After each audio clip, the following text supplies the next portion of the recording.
Ya, Assalamualaikum warahmatullahi wabarakatuh. Waalaikumsalam warahmatullahi Ya, wabarakatuh. terima kasih kepada Bu Haji Nina yang sudah meluangkan waktunya untuk saya wawancarai. Bu Haji Nina ini adalah guru kelas 6 di SDN Melongasi 4. Ya. Kita langsung saja ya Bu kepada pertanyaan yang pertama. Ya, Ya, mangga. yang pertama, menurut pendapat Ibu, kenapa atau apa penyebab peserta didik itu memperoleh atau memiliki kemampuan yang rendah dalam menentukan jari-jari berdasarkan keliling lingkaran, Bu, terutama di materi lingkaran. Menurut Ibu ya, Ya. Kemungkinan peserta didik kurang menyukai lah pelajaran matematika. Ya. Terus kadang ketika guru menerangkan, anak-anak itu kadang ada yang acuh, tidak kurang memperhatikan. Ya. Terus hingga kan cara mengerjakan, kalau guru sudah menerangkan, kadang anak-anak mengerjakan ya seenaknya lah, gitulah. Kadang ya, tapi setelah pandemi kayak begini, anak-anak kurang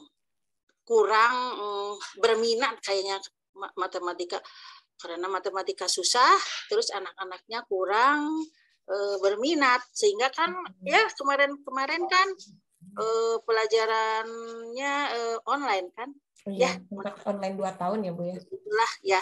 Ya. Sehingga sulit menerapkan untuk rumus-rumus dan mengerjakan yang lainnya. Ya. Kemudian Bu, menurut pendapat Ibu, kira-kira cara mengatasinya bagaimana Bu?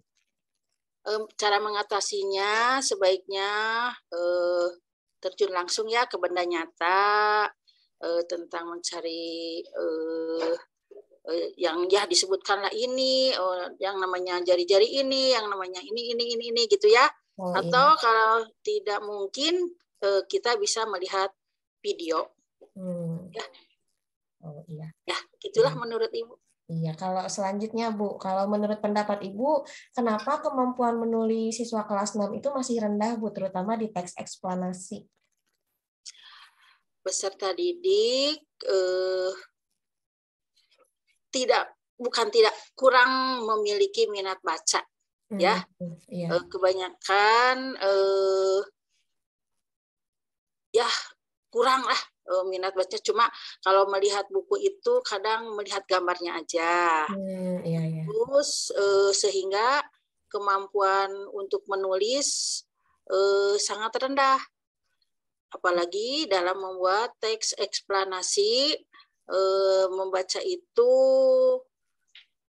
itu hanya membaca saja, tidak memahami apa yang ada yang terkandung di dalam bacaan itu, atau kata-kata ilmiah yang ada di dalamnya.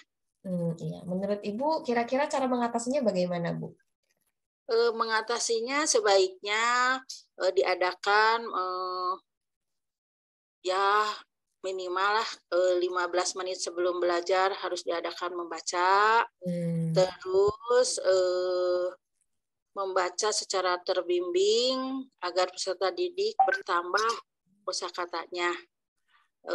Terus lama-kelamaan semakin paham, semakin gemar membaca, sehingga bisa menuliskan apa yang dia baca atau diceritakan kembali apa yang telah dia baca.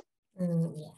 Terima kasih Bu. Yang selanjutnya, menurut pendapat Ibu, mengapa peserta didik itu masih memiliki kemampuan yang rendah dalam membuat pertanyaan menggunakan kata tanya, Bu, terutama untuk menggali informasi penting di teks sejarah atau teks narasi sejarah gitu di buku-buku kelas 6. Peserta didik tidak mempunyai rasa ingin tahu mengenai yang dibaca, serta seringkali melewatkan informasi penting dari teks padahal sudah tersedia. Ya. Menurut Ibu, cara mengatasinya bagaimana, Bu? Mengatasinya sebaiknya dengan gambar atau dengan audio visual, misalnya tayangan-tayangan yang menarik untuk memancing rasa penasaran siswa. Ya. Yang terakhir mungkin ya Bu, pertanyaan terakhir. Kalau menurut pendapat Ibu, mengapa hasil belajar siswa dalam pelajaran IPS, terutama untuk materi kerjasama antar negara ASEAN itu masih rendah ya Bu ya? Kenapa ya? Karena peserta didik tidak mau mempelajari lagi materi yang sudah diajarkan di sekolah, tidak mau dikerjakan lagi di rumah atau dipelajari di rumah, karena menganggap bahwa buku sebagai sumber utama untuk belajar IPS. Jadi siswa hanya tergantung kepada buku sehingga tidak mau mengulang pelajarannya di rumah. Ya. Kalau menurut pendapat Ibu, kira-kira cara mengatasinya bagaimana ya Bu? Memberikan kesempatan kepada peserta didik untuk menggunakan berbagai sumber sebagai bahan belajar IPS, misalnya melalui gambar-gambar, melalui TV, tayangan TV, melalui YouTube, atau juga sekarang kan lagi musim kan TikTok juga boleh. Ya, betul. Lagi rame-ramenya ya Bu TikTok sekarang. Sedang sangat digandrungi. Iya. Terima kasih Ibu atas jawaban-jawaban yang luar biasa.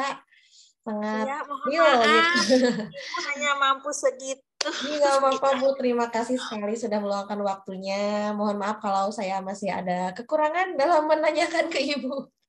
Ya, semoga Ibu sehat selalu ya Bu ya. Sehat selalu, salam untuk keluarga ya. Terima kasih. Assalamualaikum warahmatullahi wabarakatuh.